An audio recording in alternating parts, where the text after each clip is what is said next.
teman-teman, apa kabar nih? Semoga kalian semua sehat-sehat dan baik selalu ya.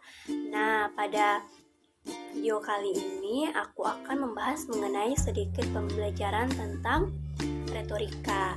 Sebelum lebih lanjut, kenalin nama aku Agatha Puliksnika. Pada video kali ini, aku akan menjelaskan mengenai jenis, strategi, dan juga gaya retorika. Seperti apa penjelasannya? Yuk kita simak sama-sama.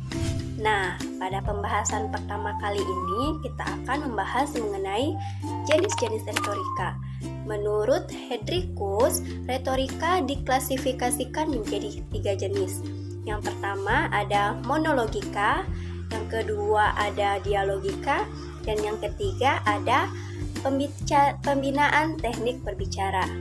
Apa sih monologika? Jadi monologika itu adalah ilmu berbicara secara monolog, atau di mana di sini yang berbicara cuma satu orang. Contohnya itu seperti pidato, ceramah, dan kata sambutan. Dan yang kedua itu ada dialogika. Di sini terdapat 2 atau 3 orang yang mengambil bagian dalam proses suatu pembicaraan.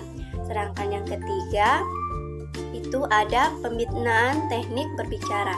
Di sini perhatian lebih diarahkan pada pembinaan teknik bernapas, teknik mengucap, terus teknik bina suara, teknik berbicara, dan juga bercerita. Nah, selanjutnya kita akan membahas mengenai strategi retorika. Jadi, menurut Aristoteles, terdapat 5 strategi dalam penyusunan retorika, di mana ini dikenal dengan istilah The 5 Canons of Theory. Nah, apa saja kelima strategi tersebut? Yang pertama yaitu ada invention, atau di sini kita akan menemukan bahan. Kita akan mengumpulkan, menganalisis, dan memilih materi yang cocok untuk dijadikan sebagai bahan pidato. Yang kedua itu ada dispositio atau arrangement. Jadi di sini kita akan menyusun bahan atau materi yang telah kita temukan, yang telah kita kumpulkan pada sebelumnya. Yang ketiga yaitu ada style atau gaya atau pemilihan bahasa yang indah, yang dimana style ini merupakan cara penggunaan bahasa dalam mengekspresikan ide-ide yang kita miliki. Yang keempat ada memori atau mengingat materi. Dulu ini diartikan sebagai mempelajari cara-cara untuk mengingat ide dalam urutan-urutan mempresentasikan mereka dengan bahasa yang telah direncanakan. Namun pada masa kini ini memiliki arti bahwa dimana pada hal ini kita lebih memikirkan bagaimana menggunakan catatan daripada menghafal materi secara keseluruhan. Nah, dan yang terakhir ada pronunciation atau delivery, yang artinya penyampaian. Jadi, delivery adalah bagian akhir dari retorika. Hal ini melibatkan secara vokal dan fisik dalam mempresentasikan pembicaraan kepada audiens atau halayak.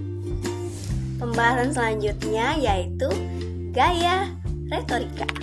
Nah, gaya retorika ini ada 3 macam.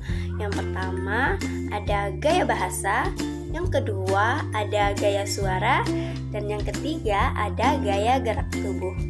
Apa saja penjelasannya? Kita akan paparkan satu persatu. Pembahasan gaya retorika yang pertama yaitu mengenai gaya bahasa.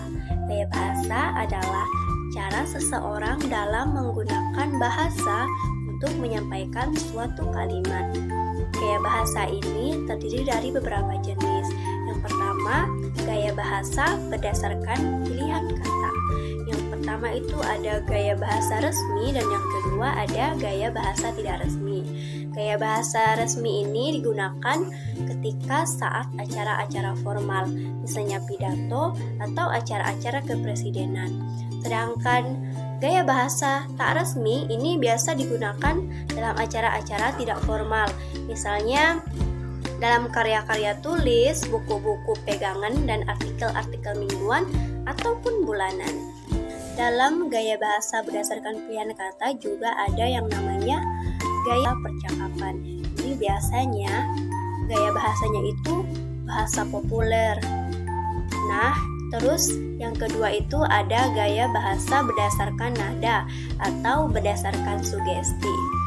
Jadi, gaya berdasarkan nada ini ada terbagi lagi beberapa jenis. Yang pertama itu ada gaya sederhana, gaya mulia dan bertenaga, dan juga gaya menengah. Bahasa sederhana ini biasa digunakan untuk memberikan instruksi, perintah, dan juga pembelajaran. Sedangkan untuk gaya mulia dan bertenaga ini biasanya dipenuhi dengan vitalitas dan energi. Ini digunakan untuk menyampaikan khotbah dan pidato keagamaan.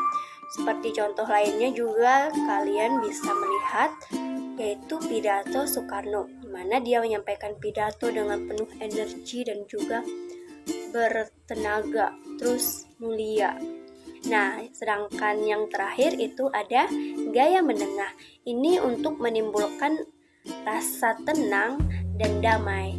Nah, gaya ini cenderung digunakan pada saat acara-acara pesta, pertemuan, dan juga rekreasi. Pembahasan selanjutnya yaitu yang ketiga, ada gaya bahasa berdasarkan struktur kalimat.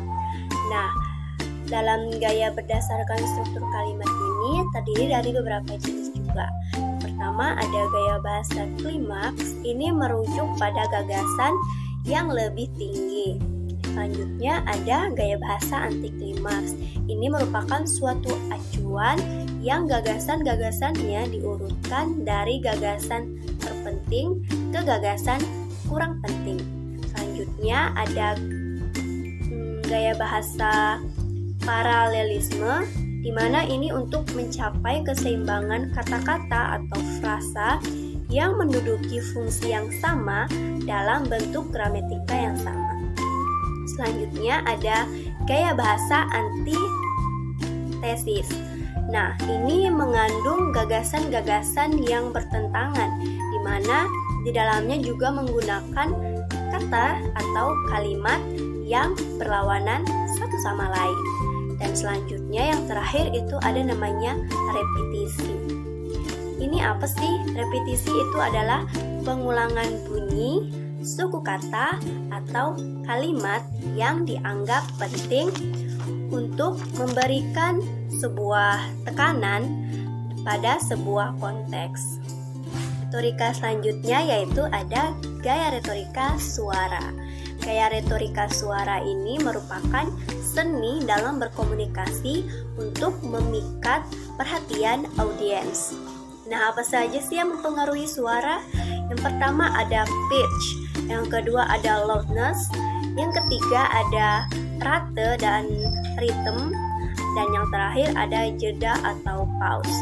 Nah, untuk gaya retorika selanjutnya ada gaya gerak tubuh. Ini gerak fisik digunakan dalam 3 hal. Yang pertama, untuk menyampaikan makna kepada audiens, yang kedua untuk menarik perhatian audiens, dan yang ketiga itu menumbuhkan kepercayaan diri. Nah, macam-macam gerak tubuh dalam berkomunikasi ada 4. Yang pertama itu sikap badan, yang kedua penampilan dan pakaian, yang ketiga air muka dan gerak tangan, dan yang terakhir adalah pandangan mata.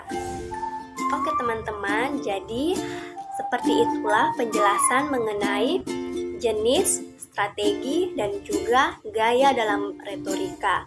Semoga dengan pembahasan yang saya sampaikan pada kali ini dapat bermanfaat untuk teman-teman semua dan bisa menambah wawasan untuk kita semua.